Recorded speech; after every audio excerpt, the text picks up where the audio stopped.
It's Thanksgiving, and you know what that means. Pumpkin pie and mashed potatoes and a bunch of insufferable leftist think pieces preparing liberals to suffer the torture of speaking to a single conservative even once, even one they're related to, even for just a couple hours. However, can we possibly expect liberals to talk to their crazy Republican uncles at the dinner table? Well, as a crazy right-wing uncle myself, we will examine how liberals talk about talking to us. Then President Trump pardons turkeys and CNN spreads lies about our brave forefathers who sailed on the Mayflower and founded America. We will correct the Thanksgiving record. And as if Thanksgiving weren't hard enough for her already, Lie-awatha Liz Warren gets some bad polling news heading into the holiday. All that and more. I'm Michael Knowles, and this is The Michael Knowles Show.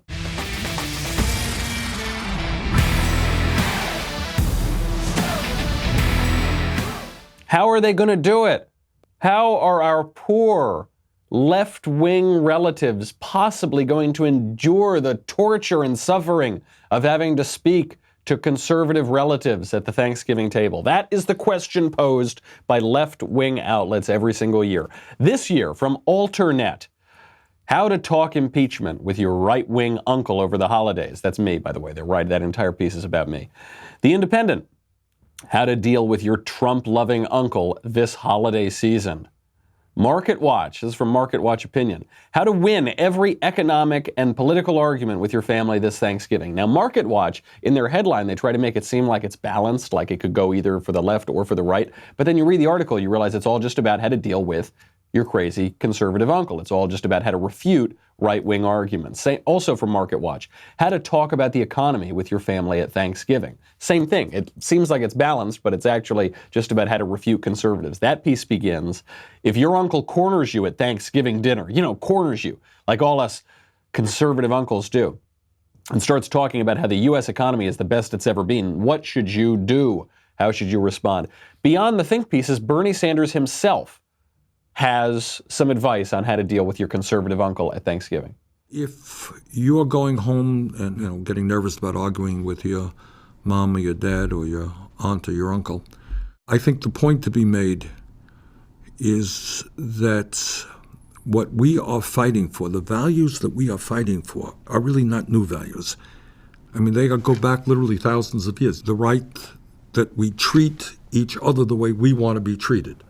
That's what we want to do. We want to treat each other the way that we want to be treated. But it's all, think about the premise of this. The premise is you're nervous about talking to your mom or your dad or your uncle because they might be conservative and you've never talked to any conservative. So how on earth are you possibly going to do that? Well, you've got it. So important. How about in the past from the LA Times? What to do if your crazy right-wing uncle comes to Thanksgiving? What to do if he comes to Thanksgiving? You're hoping that the conservative relatives don't even show up. They're not even expected in polite society. They shouldn't be here at all. But if they do, you got to deal with that. You got to deal with having a relative who has a different political view than yours. Here's how you can talk to him. Salon Magazine, how to argue with your right-wing relatives. How to argue with them. That's what Thanksgiving's all about, is picking fights with your right-wing relatives. Mother Jones, you won't change your cranky conservative uncle in one dinner conversation. That old crank, that old cranky conservative. New York Times, how to have a conversation with your crazy uncle over the holidays. Are conservatives really the angry ones here? Are conservatives really the crazy ones, the crazed ones? Because if all I had to go on were just those headlines from all those newspapers and magazines and Bernie Sanders, if that's all I had to go on, I would say it's actually the leftists that are the angry ones. I would say the only people who seem crazed here are the left-wingers. You'll notice that you never see articles the other way around. I have seen scores, if not hundreds of articles, probably hundreds, that say how to deal with your crazy Republican uncle. I don't know that I've ever seen an article that says how to deal with your crazy liberal niece. If maybe one or two, maybe. I don't even have any recollection of that. It only goes in one direction. It's advice for liberals on how to deal with their conservative relatives. And it always describes the conservative relatives as crazed and angry, but that's because the left projects. Whatever's true of them, they project onto others. Why all the articles? Why do the articles only go in one direction? They need the articles because they actually can't refute our arguments.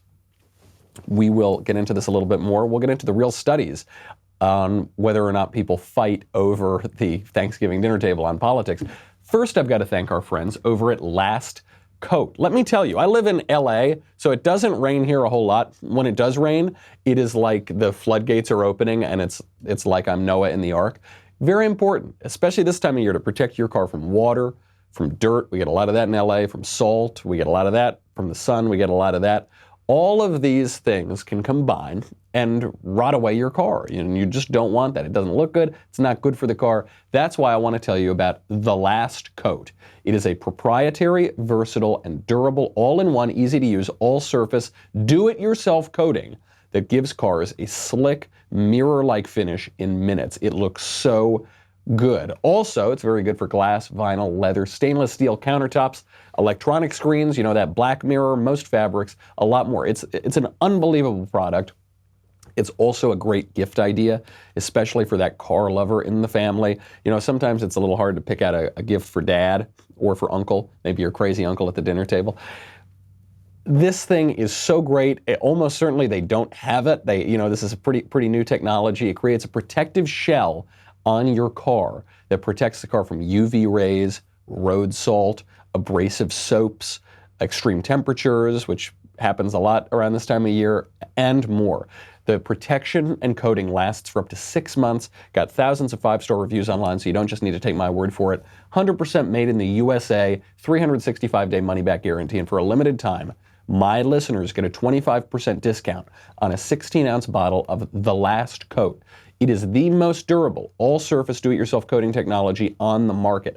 Get the best. For reference, an average-sized car only takes 1 or 2 ounces for full coverage. It's amazing stuff. Take advantage of the 25% discount. Go to thelastcoat.com/Knowles, Knowles. Then, once you get there, type in Knowles25 at checkout. That is thelastcoat.com/Knowles. Type in Knowles25 at checkout to get 25% off. The Last Coat is a great gift idea for the car enthusiast in your family. Thelastcoat.com/Knowles, Knowles25 at checkout. Take full advantage of this limited time offer. Why do leftists need all of these think pieces? Why do they need help talking to their conservative uncle at the dinner table? The reason is they don't know how to refute our arguments. We don't need articles about how to talk to leftists because we talk to leftists all the time. We talk to leftists every single day in corporate America, at the university, when we go to the movies, when we go watch TV, when we read the newspaper. We are aware of left-wing arguments. If we persist in our conservatism, it's because we've answered them. We know how to refute them. The left doesn't do that. And actually, moreover, the left needs the articles because they don't even understand our arguments. They don't know what our arguments are. John Haidt, the social scientist, did a study a number of years ago, which showed that conservatives, generally speaking, understand liberal arguments, but liberals do not understand conservative arguments. They just don't really get where we're coming from. And so, to the left, we seem cranky and crazy and angry. It just doesn't make any sense to them. Therefore, they can read these articles and try to figure out at least some way how to even grasp what we're getting at. Obviously, they're not going to do a very good job at refuting our arguments. That's why they need a new article every single year. But then the question is, why bring it up at all? Who wants to talk about politics at the Thanksgiving dinner table? These hardcore leftists have to talk about politics at the dinner table because they don't have religion. What is Thanksgiving? We'll get into the history of Thanksgiving in a second. Thanksgiving is when you come together as a family and you give thanks to God for all of the blessings that you share. The first Thanksgiving was shared by the Native American Indians in America and the Pilgrims who came from England through Leiden to Plymouth, and they were giving thanks to God. These were Christian zealots for all the blessings that they had. That's what we are recreating every year on Thanksgiving. The left doesn't have traditional religion, and so for the left, politics is religion. And so just as we would practice our Christian religion at the Thanksgiving table and give thanks to God and to Providence and just enjoy all the blessings we have, so too the left must proselytize their own false and political religion. But despite all the left-wing think pieces, it turns out Most people don't get into fights at the Thanksgiving dinner table over politics. There was a study that came out just a couple years ago, Huffington Post YouGov survey, showed that, do you know how many Americans say that they get into fights at the dinner table? 3%. 3% of Americans say that it is very likely that they will get into a political fight at the Thanksgiving dinner table. 8% say it's somewhat likely. That's it. That's all. 3% at the most, 8%. Most of us are having a good time, but the people who are not having a good time, the people who are getting into these fights, are the most hardcore leftists who write at Alternet and the New York Times and the LA Times and Huffington Post. Very sorry for them.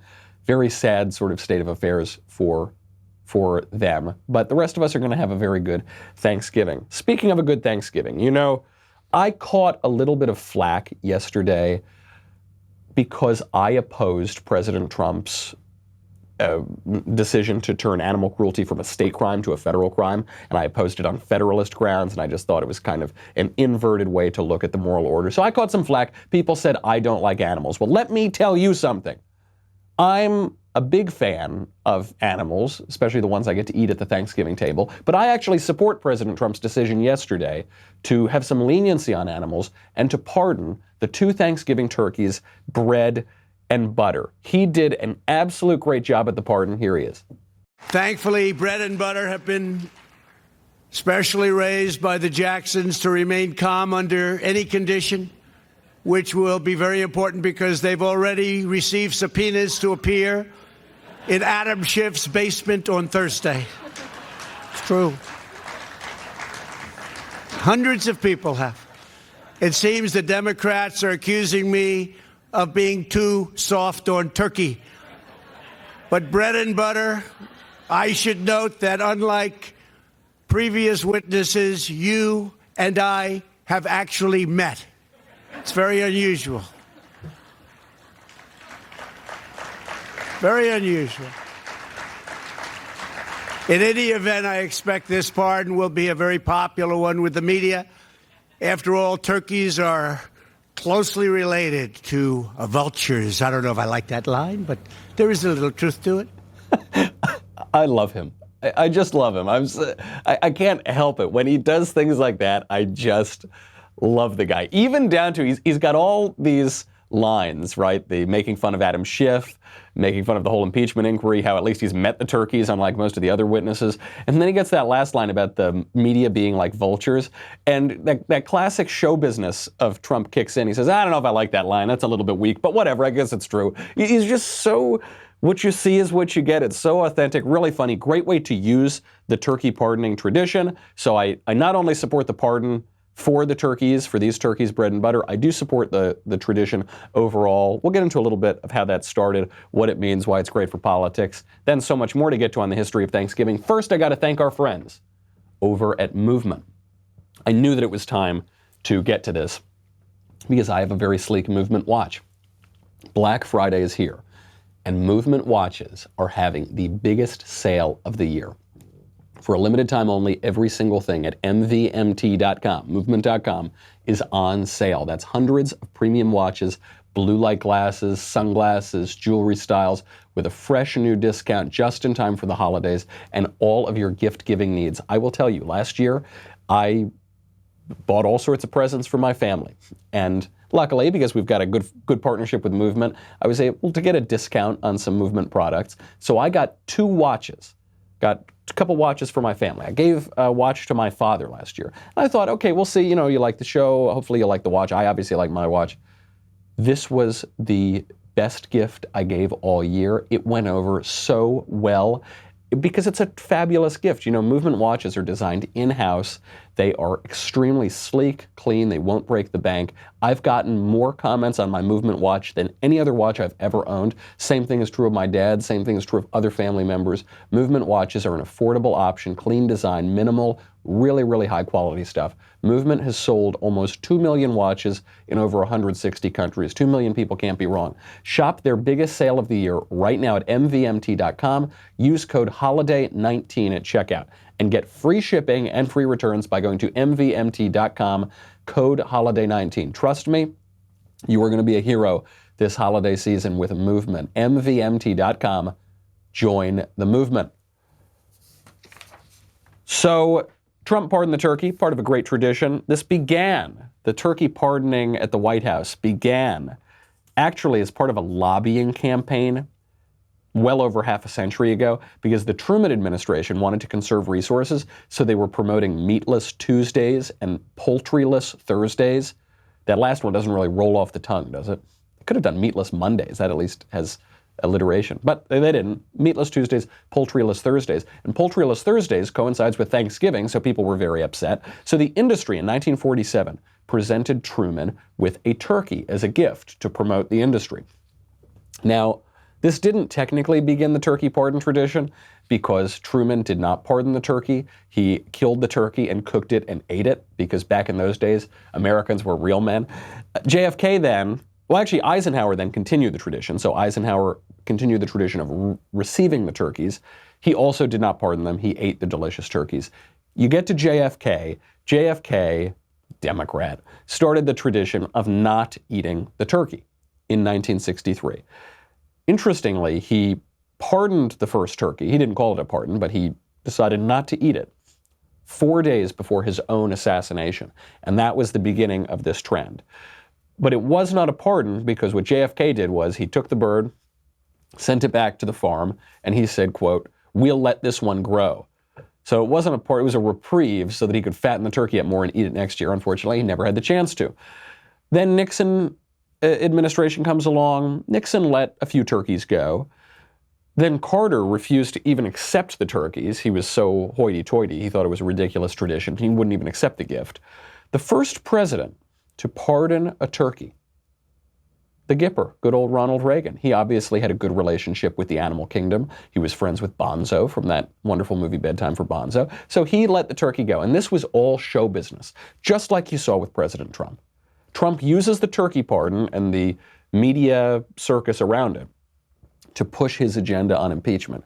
Reagan started that tradition, that show business tradition, by using the turkey pardon to take attention off of the Iran-Contra scandal. This was in 1987, I guess. And he joked about the turkey pardon because there was a question over whether he would pardon Oliver North during that time. So he used a sort of lighthearted pardon to take attention off of that. So Reagan pardons the turkey. Bush 1 enjoyed the turkey pardoning tradition. Clinton pardoned a couple turkeys. And then since Bush 2, Bush, Obama, and Trump, they've all pardoned a turkey every single year. I think it's great. I love the tradition. I tend to be a little old school. I like things that are old more than things that are new. I think modernity is really rotting out society. But sometimes traditions grow over time, and the newer idea is better than the older idea. I love the idea of pardoning the turkey once a year. It's one way to come together in politics and not just be shrill and angry all the time, and get a few good digs in at your political opponents. Not everybody loves Thanksgiving, unfortunately. I love it because I'm an American. 4 of my ancestors sailed on the Mayflower. One of them was a pilgrim. I love the holiday. CNN doesn't love it.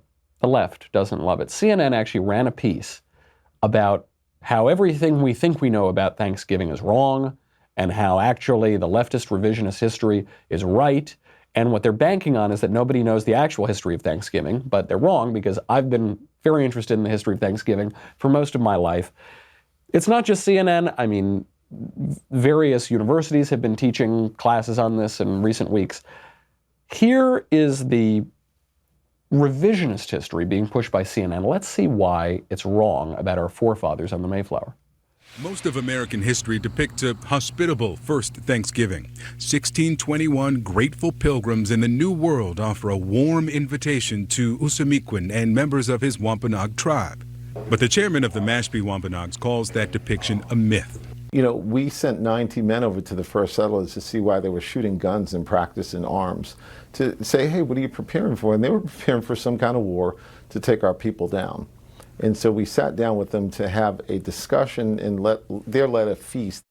None of that is true. None of that is true. I also love the whole idea. We sent our people over to the Mayflower. I don't know. Did we send our people over to Plymouth from Leiden? I don't think so. We're talking about historical experiences. And what they're setting up here what CNN and this speaker is setting up here is the idea that the natives were so terrified, they were so afraid, they were just trying anything to broker a peace, but then Pilgrims wouldn't give them a peace, and it was a tense, fraught Thanksgiving. Total BS, not true. The Wampanoag Indians allied with the English intentionally and out of their own interest. Actually, without the English, there would have been no such thing as the Wampanoag Nation.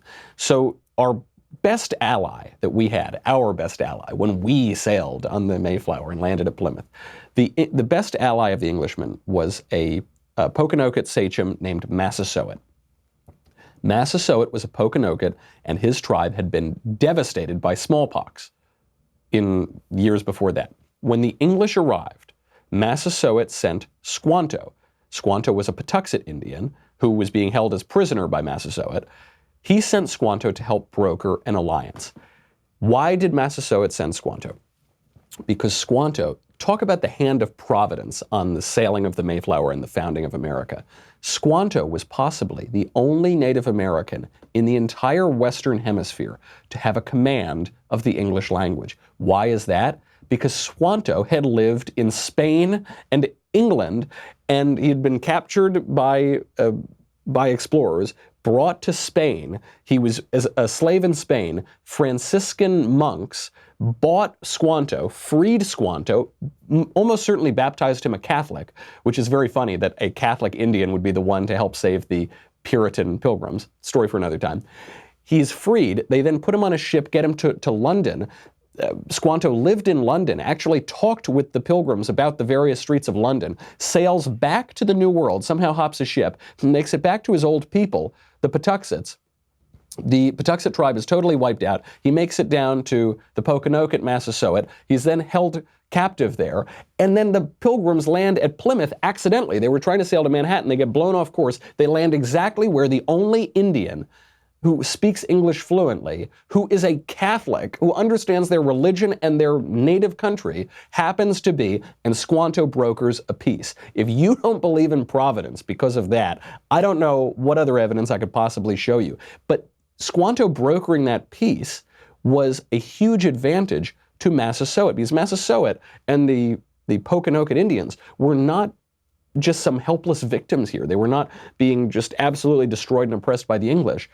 Massasoit used the English to his own advantage. He created an alliance to help him oppose the Narragansett Indians, and he actually established, through that alliance with the English, the Wampanoag Nation that this guy on CNN is pretending was a victim of the English Pilgrims.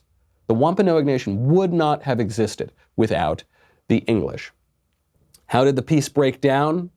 How will CNN try to break down the history? We'll get to that in a second. First, I got to thank our friends over at ExpressVPN. You know, hackers are not just going after media companies like ours, like the Daily Wire, okay? It's not just these big companies. They are going after everyone who has their data on the internet. ExpressVPN is the software that I and thousands of my fans use to protect our data online. In the time since I started using ExpressVPN, just in that period of time, hacking methods have grown more sophisticated. So at the Daily Wire, we put a lot of money into cybersecurity, all right? And that's because we are regularly the target of attacks. We have a whole IT department, right? How about for an individual internet user? For an individual internet user, you don't need an IT department to protect you from online threats. You almost certainly couldn't have your own IT department.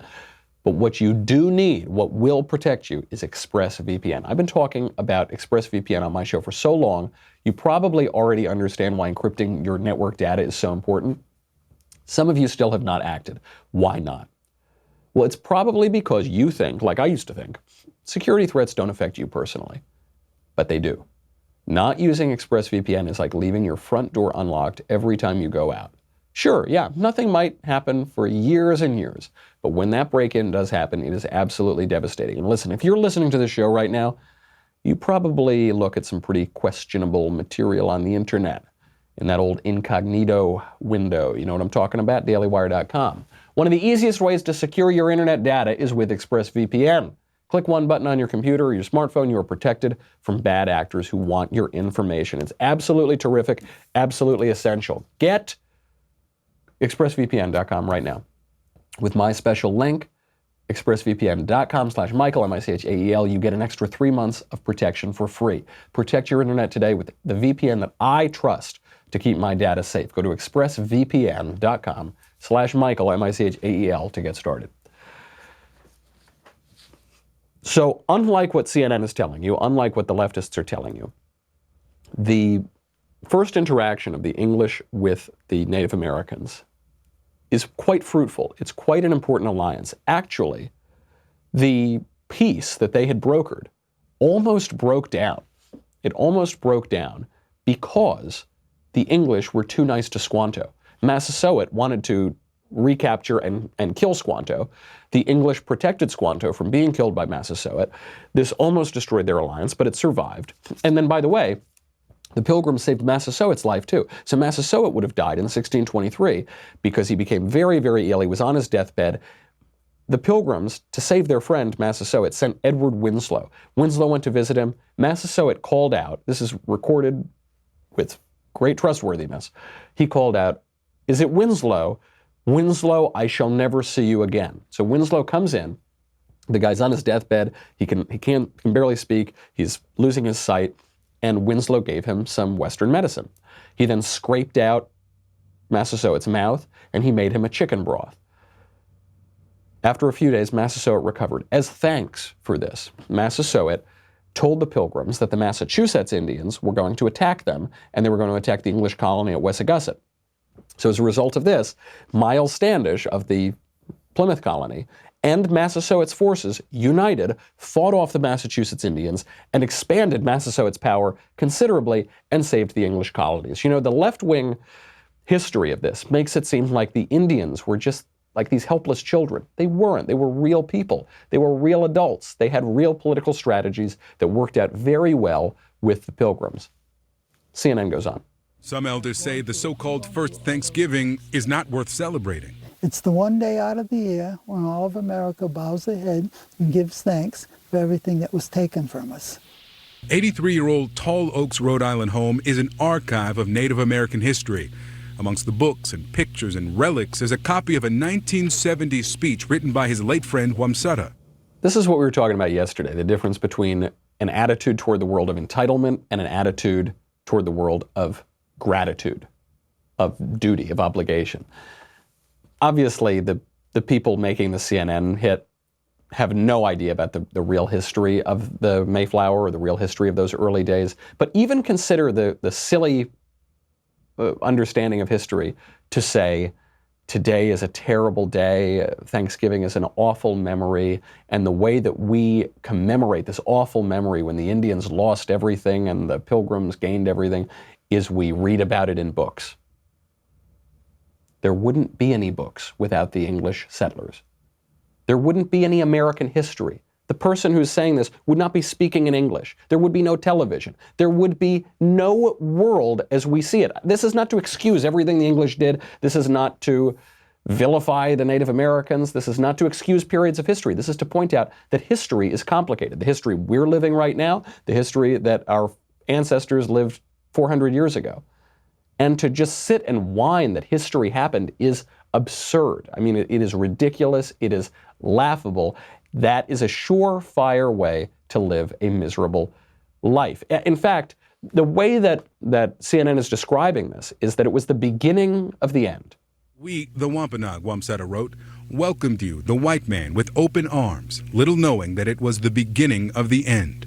He said he wasn't going to change it, and so he withdrew from that. And Wamsutta, Tall Oak, and other activists of the American Indian movement created their own event for the following Thanksgiving Day. We decided that we would declare it a national day of mourning for Native people.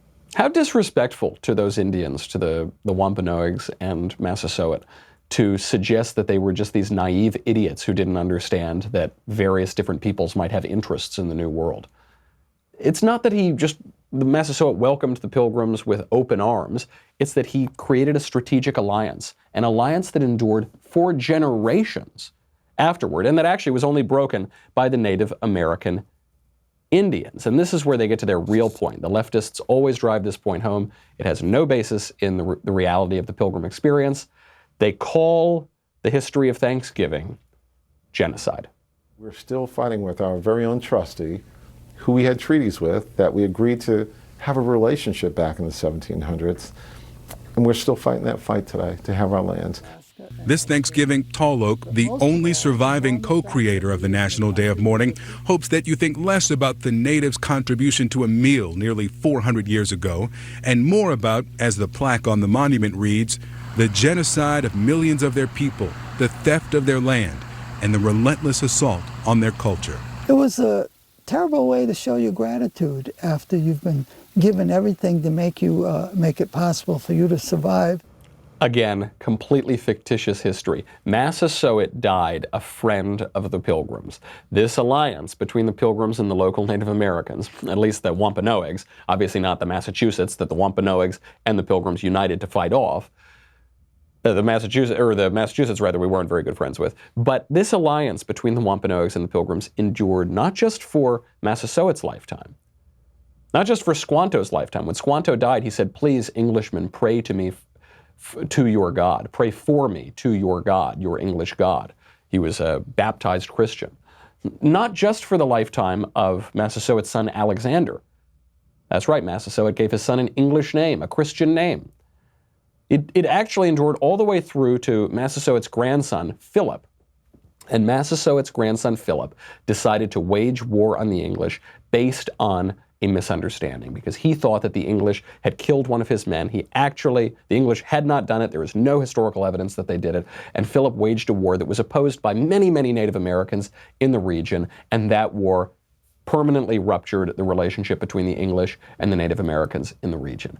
But that was a war waged by King Philip. It's called King Philip's War. You can look it up. You can read about it. You're definitely not going to hear about it on CNN. You're definitely not going to hear about it in the mainstream media, which wants to obscure the real history of Thanksgiving, for which we should be, all of us, exceedingly grateful.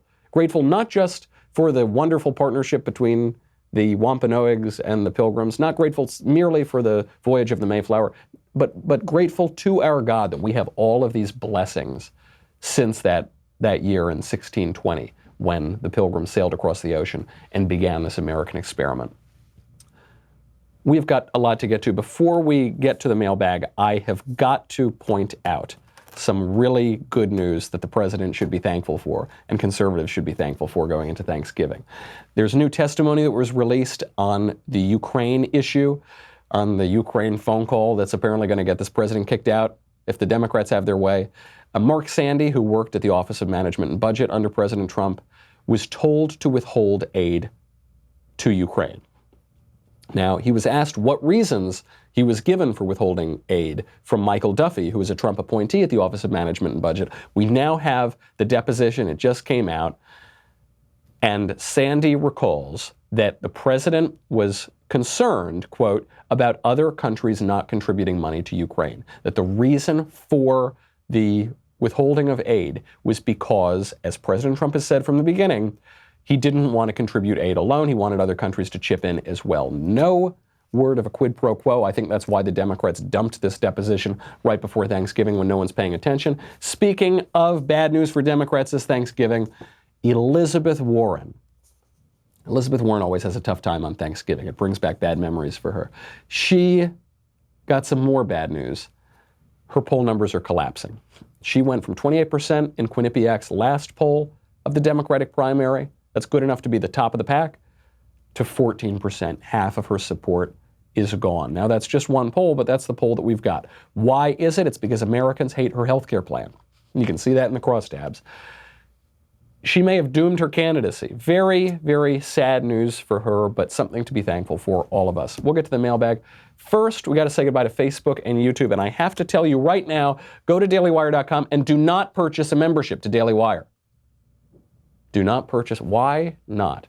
Is this my final stand? Am I just going to walk out of here, kick in Ben's studio door and say, I'm out of here? I don't want anyone to buy a subscription to the Daily Wire. No, that's not what I'm saying at all. But you should not buy a membership today. Why? Because I have gotten word from the Daily Wire they are going to be running some incredible deals on Black Friday. And I don't want you to go there now and spend all your money and then in 2 days figure out that you could have saved a lot of money. I'm talking about incredibly good deals. I'm talking about could bankrupt the company deals.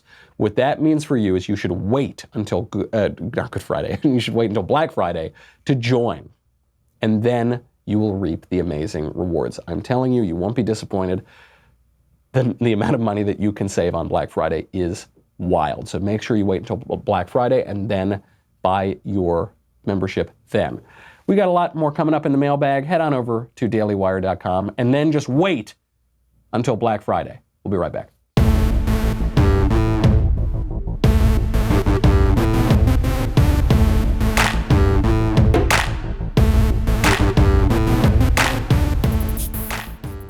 All right, first question from Calvin. Hi, Michael. You mentioned in a tweet a few weeks ago about how Catholics shouldn't practice yoga since it is part of the Hindu religion. Why is that if it's just meditation and poses? I'm not sure it actually poses a threat to the Catholic faith, but I trust your insight and judgment on the subject. Sure thing. Not just the Catholic faith, but Protestantism and other faiths as well. If yoga were just about stretching out your body, that would be perfectly fine. If it were a neutral sort of meditation, that would be fine, you could do it. That does exist. That is called Pilates. Yoga is something different. Yoga involves aspects of Eastern religion. So there are all these various religious things that come with it. The ohms and the ahs and the various salutations to various sort of Eastern ideas and religious concepts. So it's very bizarre that people do that. And I have friends of mine who say that going to yoga like that for them is like going to church. That's true in a secular society. Anything you do that's even vaguely spiritual would be a substitute for church. There's nothing wrong with stretching your body. I don't do it because I don't really enjoy physical exercise. But there's nothing wrong with you stretching your body or engaging in meditation. I strongly recommend meditation. I more strongly recommend prayer, and I especially like the rosary. So there are certainly plenty of options here for that. But if you're going to engage in prayer and meditation and contemplation, and you are not a Hindu, or let's say you are a Christian, I would just recommend doing it in a Christian way. And if you want to stretch your body, just stretch it out and do Pilates. But I think for what many people in the West engage in as a sort of pseudo-spiritualism of yoga is a poor substitute for religion, and it gets you involved in certain theological concepts that just don't go along with your stated religion. Okay, John. Liberals make the argument that we should ban guns because people may be killed, while conservatives make the argument that we need to strengthen our borders because people may be killed. What do you think is the best argument to differentiate between these two? Thanks. I agree that that's the argument the liberals make for banning guns, but I don't think that's the argument that the conservatives make primarily for the border. It's a secondary argument. It is true. Killers and drug dealers and people like that will cross the border if it's porous. But the primary argument conservatives make for closing the border is that it's the law. Illegal immigration is illegal. It's not that complicated. And a country has a right to decide who comes and who goes. And a country has a right, especially in self-government, to decide who gets to use its resources, who gets to vote in its elections, and who gets to be here, who gets to be part of that society. Conservatives go wrong when we primarily make utilitarian arguments. You know, a good example of this is on socialism. You'll sometimes hear conservatives say, socialism is bad because it doesn't work. People don't have a lot of money under socialism. Sure, that's all true. Feel free to make that secondary argument. Socialism is wrong because it's evil. To quote Pope Leo XIII, it's a pest, it's a plague. It tries to steal the very gospel itself. To quote Winston Churchill, it's the gospel of envy and the creed of ignorance. It is intrinsically wrong, bad, evil. That's why socialism is so bad, because it deprives you of your own property. It deprives you of your own agency. It deprives you of your own freedom. Also, it's very inefficient. Also, people will have less money. Everybody will have less money under socialism. But you got to make the essential argument first. Because if you make the utilitarian argument, then you're arguing on the left's premises, and then you're going to end up in this sort of confusion where you're doing leftist calculus and you'll end up at leftist policy solutions. From Michael, I see this push for anyone being able to go into whichever locker room, depending on if you feel like a man or a woman at that time. Do you think it will push in the direction of simply having co-ed restrooms and locker rooms? Thoughts? Yes, it probably will, and that is gross. Gross things happen in bathrooms. I don't want ladies around while men are doing them, and I don't want men around while ladies are doing them. It's just yucky. It's gross. We should be civilized. Come on, people. We're not animals. You don't have men and women's restrooms for pigs. You don't have men and women's restrooms for cows. You do for people, because we're humans. We're civilized. Have some dignity. But we are probably moving in that direction. We've been moving in that direction for decades. Initially, you had the unisex bathroom. Unisex. That term doesn't make any sense because there are two sexes. But we've had unisex around all our lives. Then, now you have the gender-neutral bathroom. If it's a single restroom, this makes perfect sense. But what's happening now increasingly, especially in even high-end places, is you will have one generic restroom with individual stalls. Gross. And people get rid of urinals in those restrooms because there's a war on masculinity and manliness. So there's no urinals at all. It's a very bad idea. Men and women are different. We should enjoy those differences. Sexual difference makes the world a lovely place. Vive la différence. From Scott. Dear Michael, I was recently invited to go hunting for deer with a friend. I have always found that prospect intriguing, and I agree with many of the points in the pro-hunting debate, but I also understand the case that anti-hunters make. I'm interested in seeing what your view is on this topic, especially when it comes to Christianity. My fiancé and I love your show. Thanks. I don't understand the case that anti-hunters make, so I would love you to enlighten me on this. I guess the case that people who don't like hunting make is that we shouldn't eat animals. Because if you go out and hunt your own food, it is much more ethical than partaking in factory farming. If you're going to make an ethical argument at all, certainly it's the case that killing an animal in the wild is nicer for that animal than just raising it on a factory farm where it can barely move around. So then the argument becomes about eating meat. Is it wrong to eat meat? No, it's not. We can tell from nature, from our own bodies, that we were made to eat meat. Our bodies function much better when we eat meat. Human beings thrive when we eat meat. Also, animals aren't people. This was the topic of my show yesterday. We anthropomorphize animals. We now treat animals better than we treat people in many instances. I mean, now it's a federal offense to kick a puppy, but you can kill a human baby at virtually any point of development anywhere in the country without any issue. And if you kill a human being, it's a state-level crime, not a federal crime. Some people say, well, torturing animals is evidence that you'll grow up to be a serial killer. Sure, but you kick the puppy, you get a federal offense. If you start killing people, it's a state crime. We've totally inverted this. Animals are not people. Human beings have intellect and will. Animals do not. They have their own sort of vague shade of intellect. They're not totally inanimate objects, but they don't have free will in the way that we do. They don't have dignity in the way that we do. We should be stewards of animals. We should be kind to animals. We should never abuse animals because it dulls our own humanity. It's so undignified. It's so cruel. And that reflects poorly on us. But we should not extend to them rights. They are animals. They are made to be eaten, and they are very, very delicious. From Scott. When it comes to Hong Kong, I know left-wing sports reporters are excusing NBA woke jerks like Steve Kerr, Greg Popovich, and LeBron James for supporting China. But I want to know, is there any truth that the Hong Kong protests are merely about the extradition of a man who murdered someone in Taiwan? Thanks. Nope, it's about China clamping down on possessions that it does not have total control over. Don't forget, Hong Kong was ruled by the British until 1997, I think it was, 1997 or 1999. At that point, it reverted back to the control of China. This was a very sad day, certainly for Hong Kong, but for the whole world. Since then, China has been trying to encroach on various territories that are around it that it doesn't have total control of. They've been trying to make incursions into the South China Sea. They want to grow. They are on the rise. Their economy is exploding. They're in the WTO, the World Trade Organization. They are posing a major threat to the United States. We should oppose them. It is not the Cold War anymore. Russia is not our number one geopolitical foe. It's not right after 9/11 anymore. The Middle East is not our number one geopolitical foe, whether that be in the Taliban in Afghanistan or Saddam Hussein, who no longer exists. It's China. China is our number one geopolitical foe.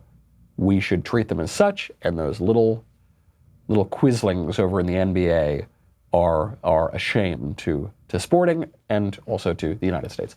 Final question from Benedict. Michael Brickhouse Knowles, can you please give some commentary on Elizabeth Warren saying she prefers Netflix and chill over Broadway and dinner? I feel it says a lot about our current culture and politicians' willingness to pander. It does. Obviously, she's quite a panderer. She pretended to be Native American to get professional advantage for 30 years. But that does say a lot. I think most people prefer Netflix and chill over Broadway and dinner. Broadway and dinner is better.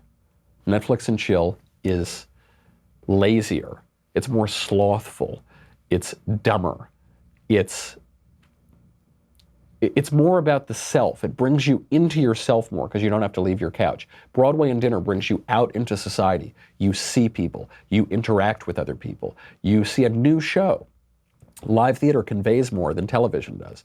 You then maybe go get a drink afterward and talk about the show. It's much bigger, and life is big. Life flourishes when life is big. We have made everything just about ourselves. And when it's not just ourselves, it's our partner next to us who comes over to Netflix and chill. And usually they don't even watch the movie that much, if you know what I'm talking about. It's our life now is about our screens. It's about hunched over, looking at these tiny little screens. It should be big. The world is a big, beautiful place. Life was more beautiful when you would go to Broadway and dinner rather than just Netflix and chill. Because Netflix and chill, by the way, also just means go have sex. Sex is a great thing, but it's not all there is in life, but it's all we want to focus on.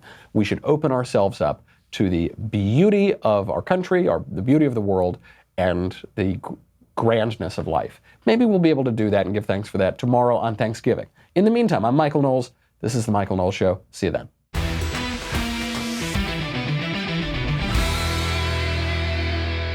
The Michael Knowles Show is produced by Rebecca Dobkowitz and directed by Mike Joyner. Executive producer, Jeremy Boring. Senior producer, Jonathan Hay. Our supervising producer is Mathis Glover. And our technical producer is Austin Stevens. Assistant director, Pavel Wydowski. Edited by Danny D'Amico. Audio is mixed by Mike Coromina. Hair and makeup is by Jesua Olvera. And our production assistant is Nick Sheehan. The Michael Knowles Show is a Daily Wire production. Copyright Daily Wire 2019. If you prefer facts over feelings, aren't offended by the brutal truth, and you can still laugh at the insanity filling our national news cycle, well, tune in to The Ben Shapiro Show. We'll get a whole lot of that and much more. See you there.